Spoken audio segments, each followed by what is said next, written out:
Today's number, 60. That is the age by which most people lose half of their taste buds. Now we know why Scott has such bad taste.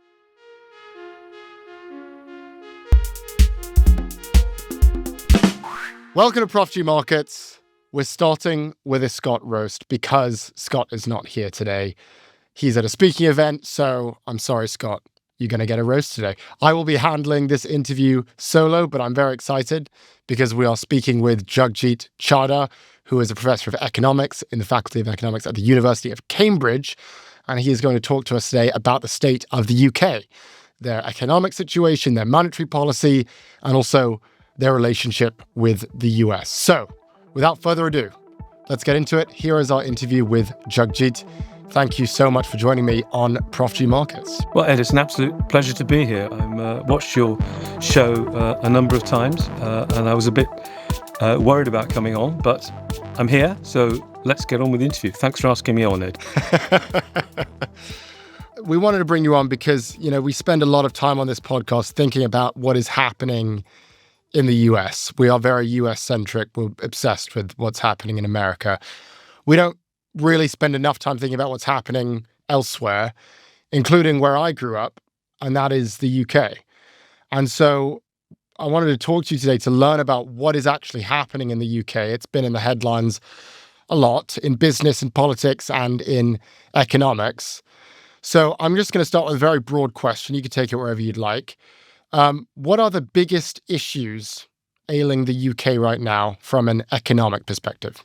If we just put the victory at the Emmys on one side, which was pretty stunning, I think the problem we've had in the UK since the global financial crisis, of course, we're a country who hitched its ride very much to global finance, and the extent to which finance has been crimped or reformed or subject to all kinds of reforms and constraints since the financial crisis, I think has affected in quite a deep way the UK economy, which we can come back to a little bit later.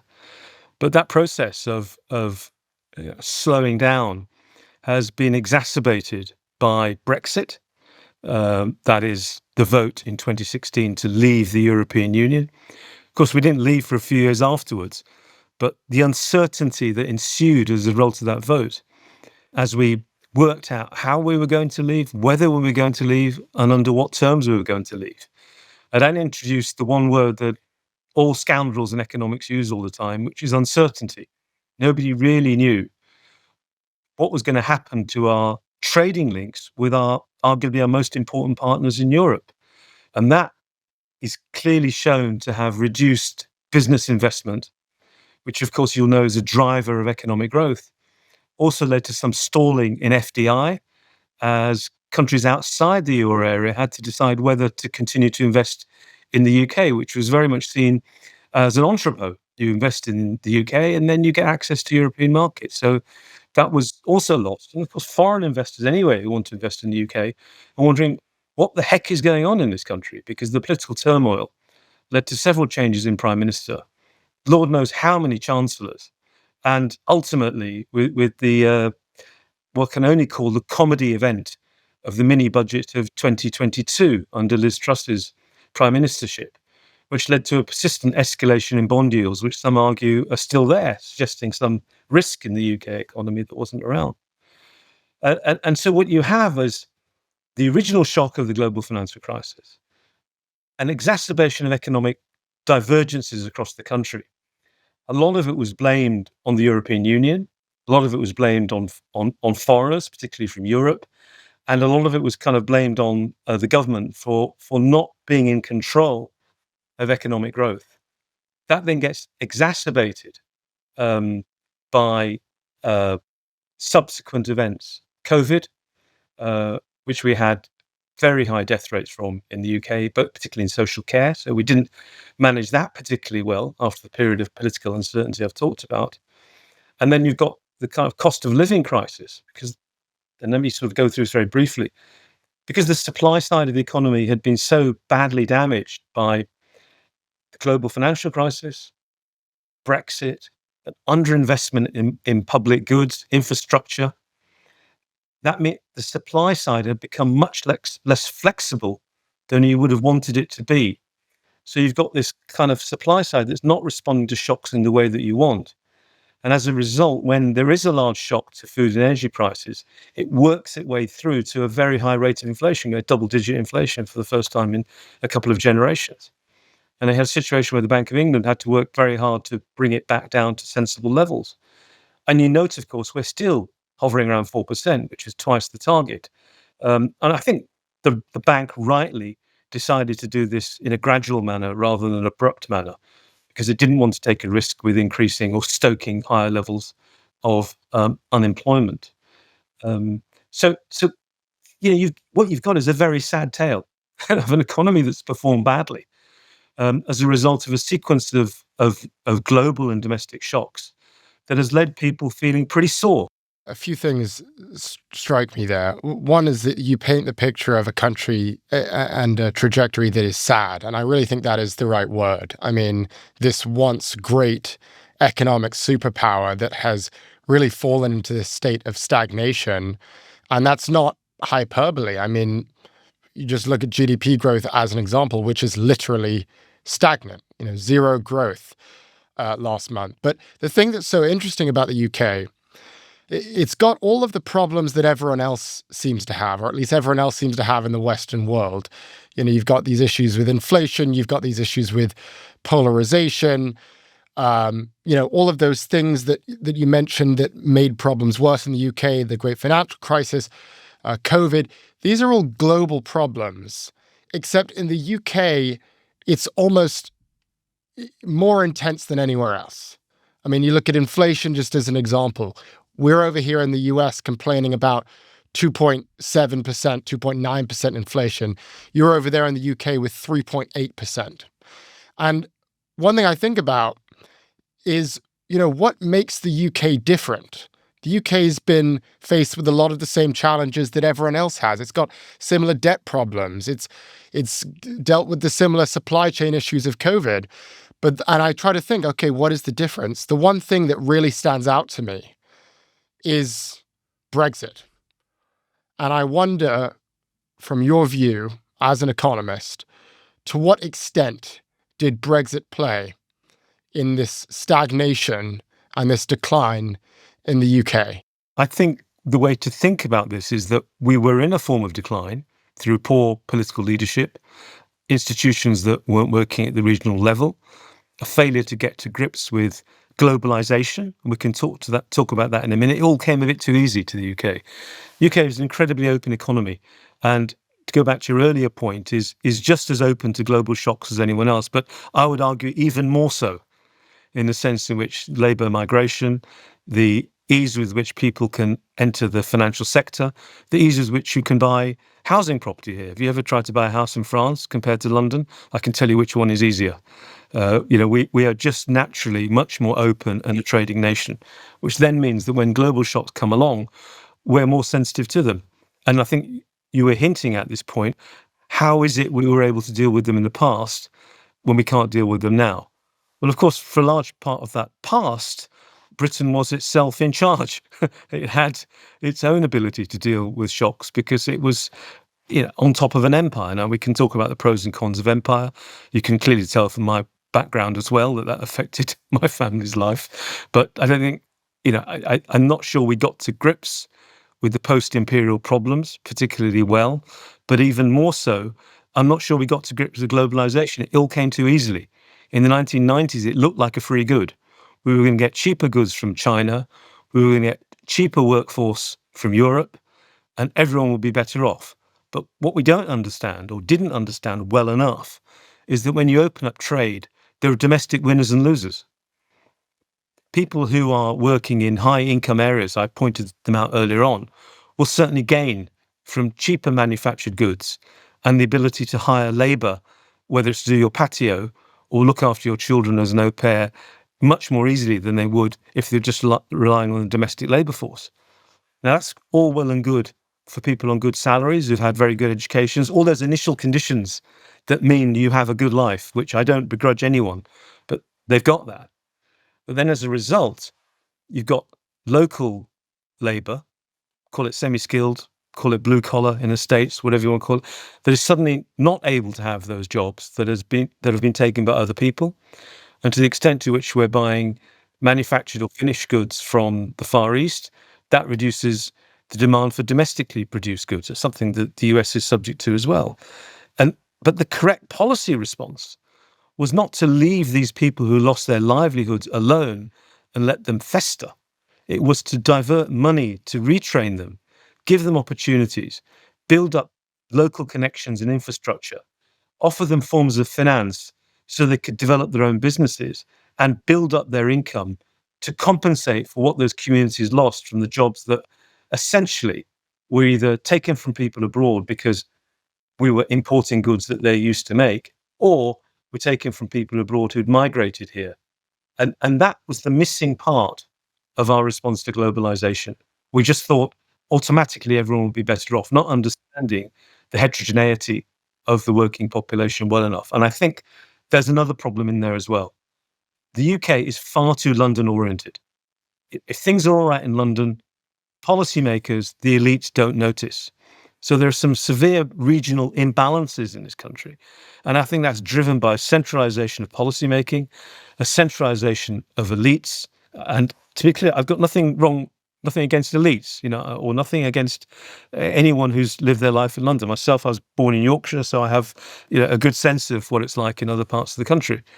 But I think that's part of the problem as well. There's not enough people who understand or are willing to spend time thinking about how other parts of the country are adjusting to the kind of shocks we had or are continuing to have. On this point of the linkage between what we're seeing in London, the economic growth that we've seen in London over the past several decades and how that relates to policy making.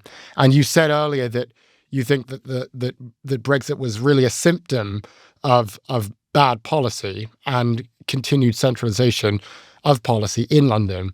If I were to sort of illustrate a cartoon of what's happening, it would be public school boys who go to Eton, and then they go to Oxford, and they go to Cambridge, and then they work their way into Parliament, where they are basically figuring out and designing policies with no real understanding of how the country actually works. They've grown up in a very, very privileged bubble. The bubble has sort of pushed them on into power. You've got people like Boris Johnson would probably be your prime cartoonish example.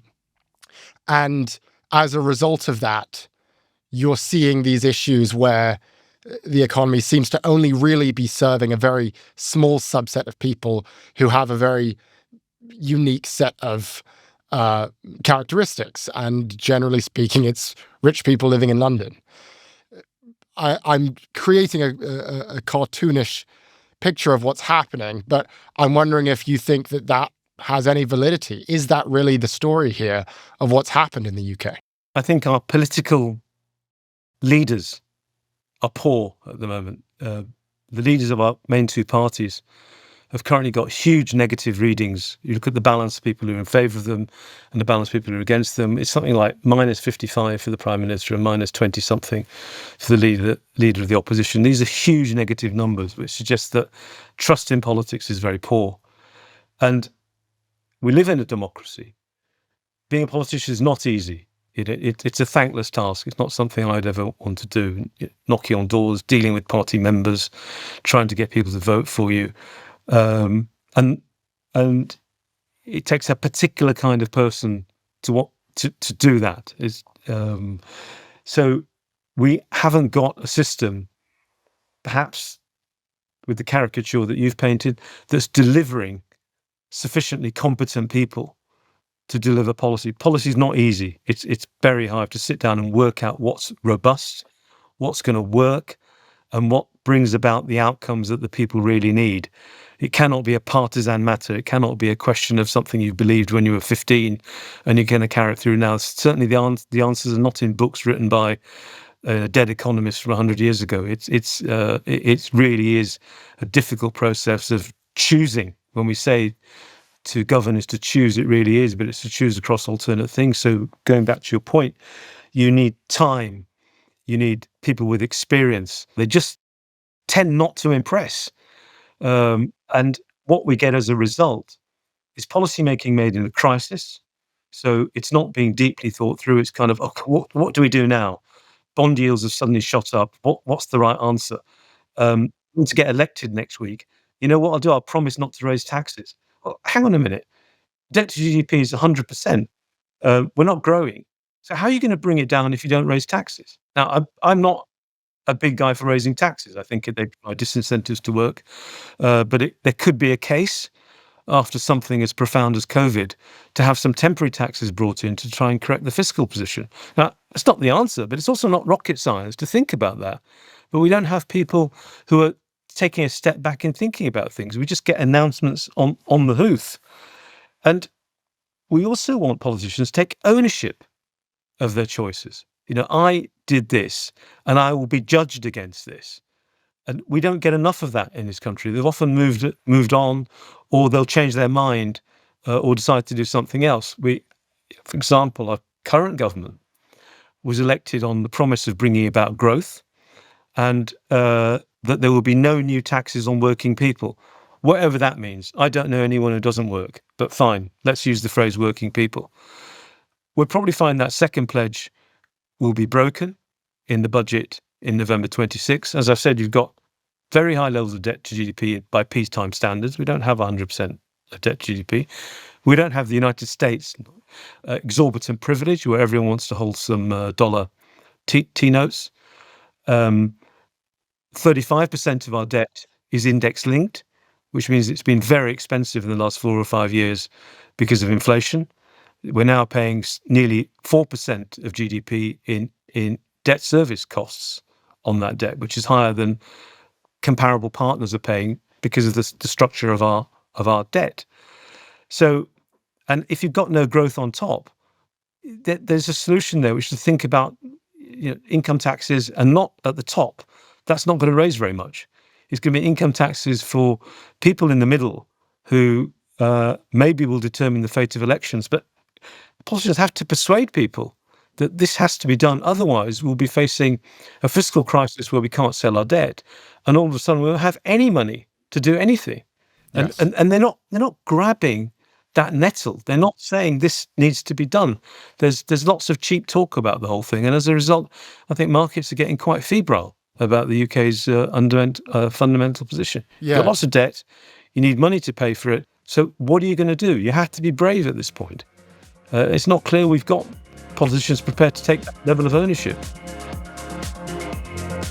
We'll be right back.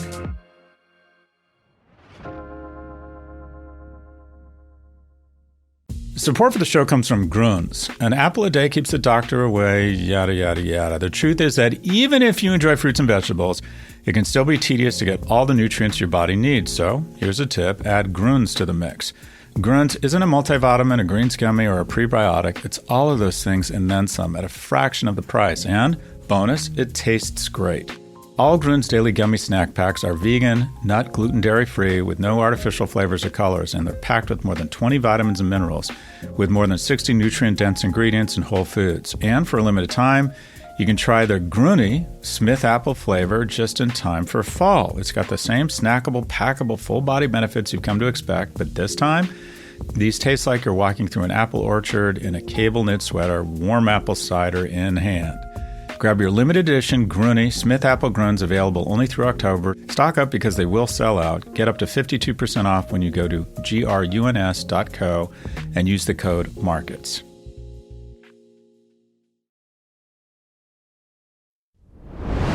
We're back with Prof G Markets.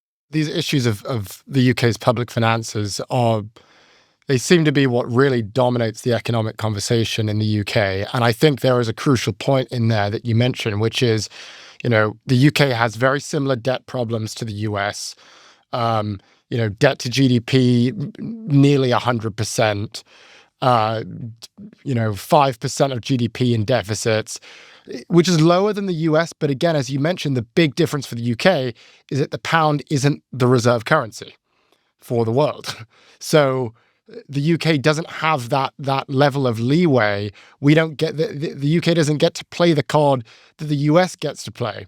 And that's why this issue of balancing the books is such an important issue for the UK. And, you know, you mentioned earlier the mini budget of 2022, which, by the way, I think is probably worth explaining. I don't think people in the US probably necessarily know about that. This was this issue with the previous Prime Minister, Liz Truss.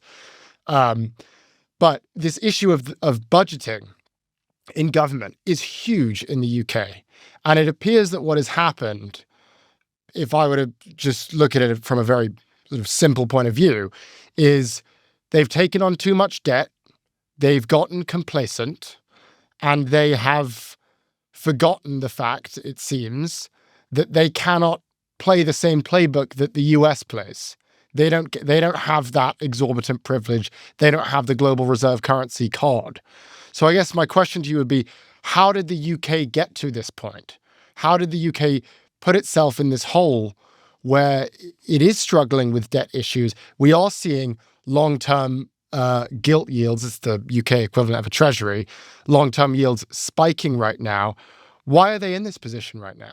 We have this fiscal framework, and the fiscal framework is run by an organisation called the Office of Budget Responsibility. And what that does, it forecasts where debt to GDP will be in 3 to 5 years' time.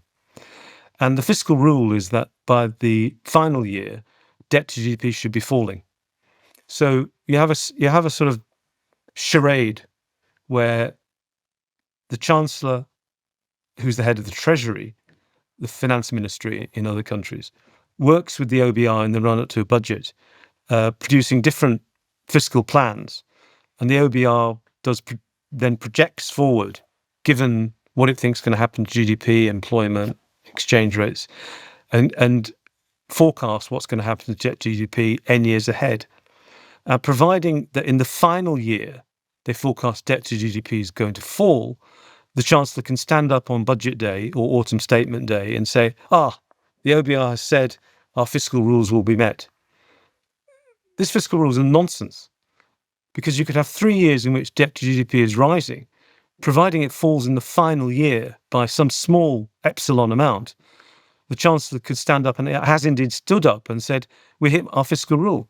But it's not a fiscal rule that ensures that debt to GDP is falling in any meaningful sense, or is stationary in the sense in which it's going back to some normal peacetime level, which I would gauge at around 60% to 80% of GDP, which is, where we are in Germany, for example, 80% of GDP. You can have growth for 4 years, providing someone forecasts a fall in the 5th year. And what you've had at the same time, contemporaneously, is extremely cheap debt issuance, QE, low interest rates over this period. So it's been very easy for governments to issue debt and pay very low levels of interest on it. So really, the government's just gobbled up a free lunch. The level of debt is really tracing out the demand curve for debt at very low interest. The lower the interest rate, the more debt the government has issued. And what you've found is that, okay, as you say, as with many other Western economies, the crises that we've had, let's just put Brexit on one side, huge shock for the UK economy. There was an increase in QE there as well.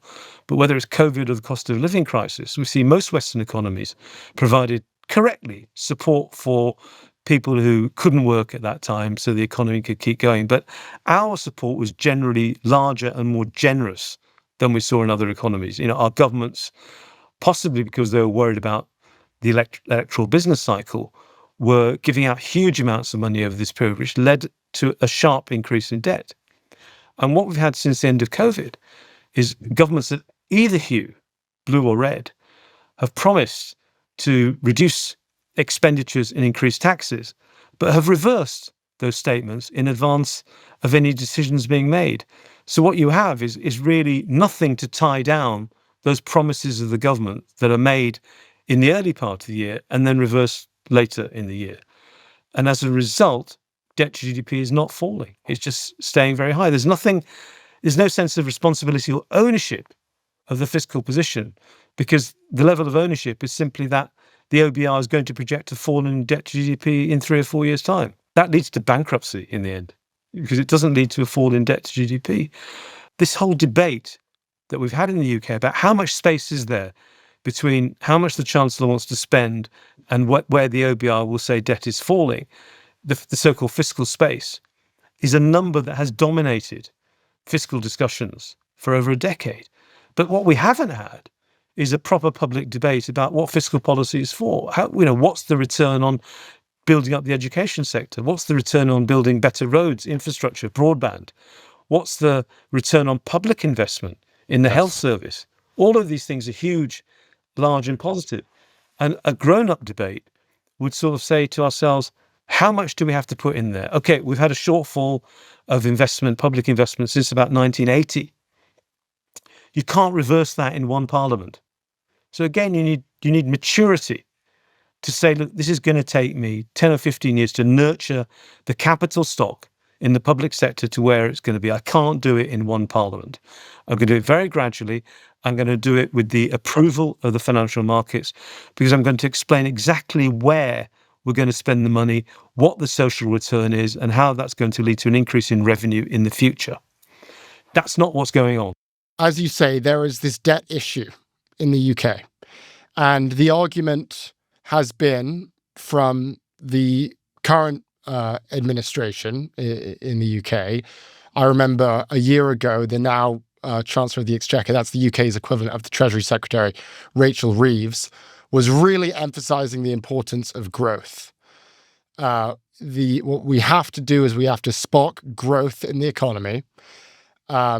And we are going to figure out a way to sort of grow ourselves out of this. And by the way, this is the same argument we hear in the US as well. That's the argument we hear when we see these massive deficits and this massive debt load. They say, don't worry, we're going to grow. And that's going to pay for it. The economy is going to roar. We're going to see technology and AI, and it's going to grow the economy, and then we're going to be okay. So we're looking now at GDP growth of 0 in July. That was the most recent reading. What has gone wrong? How is it that this parliament, which said this was our number one thing that we want to get done, is we want to spark growth in the economy, how is it that the economy is not growing? The economy has hardly grown since Brexit. I've described it as we've been in the doldrums for quite some time. There's been very little. We had some return from it. It took us longer to get back to the pre-COVID level of GDP than most of our trading partners. So we've just had sluggish growth in the doldrums since Brexit. While I laud the long-term aim for growth, and actually the US has done pretty well on that front, and it should be congratulated for the level of growth we've seen in the UK, in the US. It's remarkably impressive. A lot of that, of course, is hitched on modern tech and frontier R&D and research. Not sure how much of it is policy versus AI. It is it's a good outcome. But the problem we have in the UK is that even if there was a silver bullet for growth, it wouldn't bring it about quickly. You can't change the trend rate of growth from most estimates. The National Institute, where I was at before, Bank of England, the OBR, basically put the trend rate of growth at somewhere between 1.25% to 1% a year. You can't move that up quickly. History is littered with the mistakes of politicians arguing that they could raise the rate of growth quickly, the permanent or the supply side rate of growth. And in every case, that's just led to an inflation. Whether we look at Latin America, whether we look at the UK or Europe or Italy, it just leads to an inflation. So, and given that the party was elected for one parliament, the growth objective makes sense over the longer run, but I do think that was a mistake to not seek out a mandate for fiscal consolidation in the run-up to the election. Labour Party in the UK is often thought of as the profligate party that leads to fiscal problems. And I think had they sought a mandate for fiscal consolidation, that they could have done the things that are required that we've been talking about today, thinking about appropriate changes in taxes, creating, I hate the phrase, fiscal space that would have by itself driven down bond yields, hopefully led to more investment because interest rates would have been lower, would have reduced the pressure on the Bank of England. One of the reasons inflation is higher is because of the fiscal impetus that we're seeing at the moment in the UK. That would have allowed bank rate, which is what we call the policy rate here rather than the federal funds rate, to have come down more quickly than we've seen. That would arguably have led to faster growth than we've seen. Instead, what we've had is continuing commitments on growth, which essentially governments can't control. Uncertainty at the policymaking level, where expenditure plans to cut have been reversed. Had we made fiscal consolidation the focus of policy, I think this government would have been a lot better off, rather than focus on something that they ultimately can't control. And I think that failure has not helped the growth rate in the UK economy. It sounds like one of the solutions that you believe would get the UK on the right track again is public investment, which, as you say, has massively declined. Public investment in infrastructure, public investment in schools, sort of the long-term investments that are made at the governmental level. Talk more about why you believe that is the route forward, and perhaps any other solutions that you think could get the UK back on the right track. Well, I think all forms of investment are helpful. It's not just public investment, private, business investment by firms who feel sufficiently confident in the future of their firm to produce revenues and employment and grow would also want to invest. So I'm not sort of just wedded to public investment, but I do think we're in a space where it's not necessarily the case that public investment crowds out private investment. You look much younger than me, but the whole debate in the past used to be, you don't do too much public investment because it will crowd out private investment. But of course, a lot of public investment is complementary to the private sector. The private sector cannot work without a well-educated workforce. The workforce cannot get to work without a good transport system. There are things that come together there. We can't expect people to work if the health service doesn't keep them fit. There are interactions here that the simple-minded approach on crowding out was often missing. And of course, we're probably in a country where its potential right now is much higher than what we're observing. So potential output may well be something we can stoke with appropriate interventions in the public sector. But that said, I would like to think of a world in which there's more private investment. And too much private investment is centred in the southeast. It's not clear to me that the financial sector evens out its investments. It's itself looking mostly at its own navel and southeast rather than other parts of the country. I think it can be phenomenally hard for SMEs in the north to gain the kind of finance that they need to grow. So it's got to be thinking about public, private, and FDI. How do we replace the FDI that we've lost, foreign direct investment, that is not coming here now because the UK doesn't provide access to the European Union? We'd had some bad news last week with AstraZeneca deciding to not invest in the UK and rather invest its new plants in the States. And we need to think about why that was and how we can prevent those kinds of things happening. Skills training is not only at the schools level, it's vocational training. We have to think about language, programming, training, things that aren't necessarily taught at traditional universities. How do we get more vocational training, which may be more useful? We might be taking a step back there, but there are certain people for whom, reading economics or reading history, perish the thought, may not be the right thing to do. It could very well be the right thing for them to do is something vocational and practical. And of course, the country's crying out for these skills. So we could think hard about how we develop that system. I mean, there was a moment, I think, after Brexit, where those who went on nursing degrees had their fees paid because we needed more nurses. And I think more imaginative thought there at higher levels would be very helpful to our labour force and potentially reduce the demand for immigration. That would help some of the issues that were discussed at the weekend. I just wanted to touch on immigration, because you mentioned immigration there.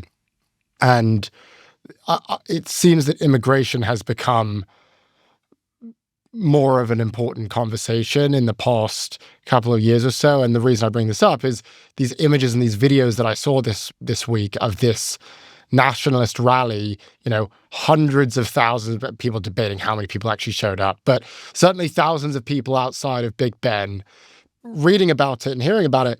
They're really protesting immigration. I mean, there is a growing feeling among Brits today that immigrants and asylum seekers have come into the UK and are taking the country. And I'm being a little bit simplistic, but more or less that is what is being said. This is sort of the great replacement theory on steroids is what is happening in the UK right now. What is the truth on the issue of immigration in the UK? I think everyone would agree it's had a real impact on the economy, but then it also veers into just flat out racism. That's something I've certainly seen in the UK. I mean, what is the word on immigration in the UK and how it has affected the UK? When the accession countries, the Eastern European countries, joined the European Union in the early noughties, we had analysis that suggests that not that many would migrate from Eastern Europe into the UK. In fact, those numbers were out by a very large factor. We had huge levels of migration.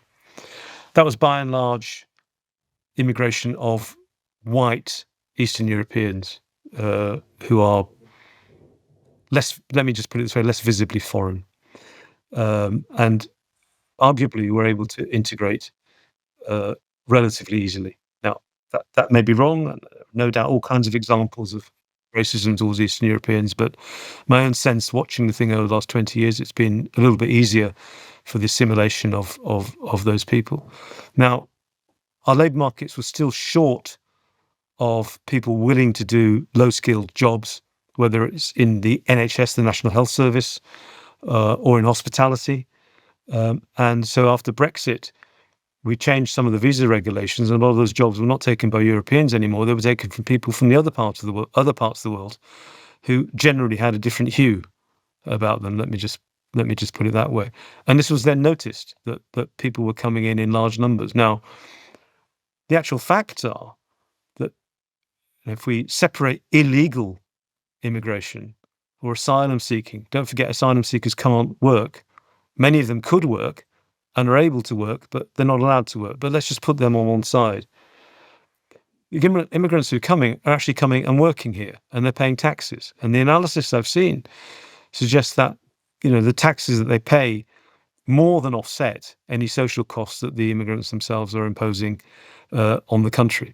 And indeed, a wise government, when we talked earlier on about the impact of trade, how there are winners and losers, a wise government could have taken some of those tax receipts and provided compensation for the areas. And this compensation in this case would have been building more schools, building more hospitals, building more resources, so that what's, inverted commas, come to be known as the native population wouldn't feel they were being squeezed out in public services by recently arrived migrants.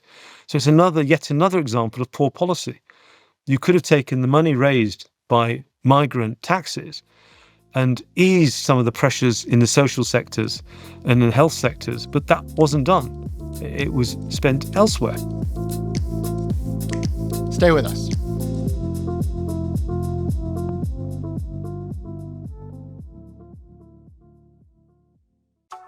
Support for the show comes from Monarch Money. With quick taps, delivery apps, streaming, subscription services, and other modern conveniences, it can sometimes be almost too easy to overlook how much you're spending. Monarch Money says they can help. Monarch Money allows you to track your spending, savings, and investments effortlessly, so you'll always know where your money stands. And it's more than a budgeting app. It acts like your personal CFO, giving you a complete financial command center for your accounts, your investments, and your goals. So whether you're looking to clearly manage your spending or plan your long-term financial goals, Monarch Money has your back. It's even the top recommended personal finance app by users and experts with over 30,000 five-star reviews. So don't just manage your money. Our listeners can start building wealth with 50% off your first year. Get control of your overall finances with Monarch Money. You can use code MARKETS at monarchmoney.com in your browser for half off your first year. That's 50% off your first year at monarchmoney.com with code MARKETS. We're back with Prof G Markets. One other thing that is increasingly important is the relationship between the US and the UK. And I'd like to get your read on where things stand on the special relationship. From what I've seen, the Prime Minister, Keir Starmer, has been somewhat deferential to the president compared to other leaders. I'm wondering if you agree, and how is this relationship playing out right now? I wouldn't use the word differential. I got to say the US is the largest, most important country in the world, economically speaking. It's a close friend of ours, has been throughout my lifetime. We fought world wars together, World War One, World War Two, the deep ties in the military, in the financial sector, in the service sectors, in the media, we talked about that earlier on, are so very deep, I can't imagine them reversing. So it's very important, it seems to me, that whoever is the Prime Minister of the UK has good and strong relationships with the US President. And we can see that whether we go back to John F. Kennedy, Harold Macmillan, Mrs. Thatcher and Ronald Reagan, Tony Blair and George W. Bush, or Gordon Brown and Obama, and also David Cameron. It's one of the priorities of any UK leader is to continue to foster good and strong links with the US. Now, President Trump is a particular character, a very interesting character, and we can talk about that if we need to, but I think it was very important for us as a country to maintain those strong links because of all the trading, cultural connections that we have. And for the Prime Minister, our Prime Minister, to do that, I think was very much the right thing for him to do, to establish early and close ties with him. And to that extent, one can only welcome his state visit this week to the country, because we're really paying respect to the post, not necessarily the man. The US president, it's incredibly important that we have a relationship with him, maybe in the future with her, all their advisors and the people that come with them. There'll be a lot of connections being built this very week, mostly in Windsor. That's mostly where the action is happening. It's not happening in London, which I think was very wise. And I hope from it, both the US and the UK will benefit. The UK will benefit from further exposure to the US, and hopefully President Trump and his entourage will understand better why it's so important that they continue to build good relationships with Europe, with the UK inside it, in the sense in which maybe to some extent we're learning that you can't trust President Putin to the extent to which we thought we could, and that both, and as well, China is another place we're going to have to work on developing relations, but it's going to be a lot easier if the US and Europe can go into those battles together rather than excluding the US and Europe from each other. So hopefully it will lead to closer ties, not only between the US and the UK, but the US, the UK and the rest of Europe, which I think of as the democratic free world. And I think we have to show leadership and ownership of the right way to do things. And I hope that somehow these relationships that are being built this week will foster those right way of doing things. I would rather be living in a democratic country in Europe than anywhere else I could imagine, or the States, of course, than anywhere else I could imagine in the world. And I think it's important that we recognize that commonality. I'm slightly surprised to hear your comments there because, what I would describe your characterization of the relationship is quite cordial, respectful, and polite. And those are all words that I would use to describe the US's relationship with the UK and with Europe for many years before 2025. But, from our vantage point, the way it appears is that Trump is essentially bullying his allies into giving him what he wants. And in some cases, it's not actually even clear what he wants.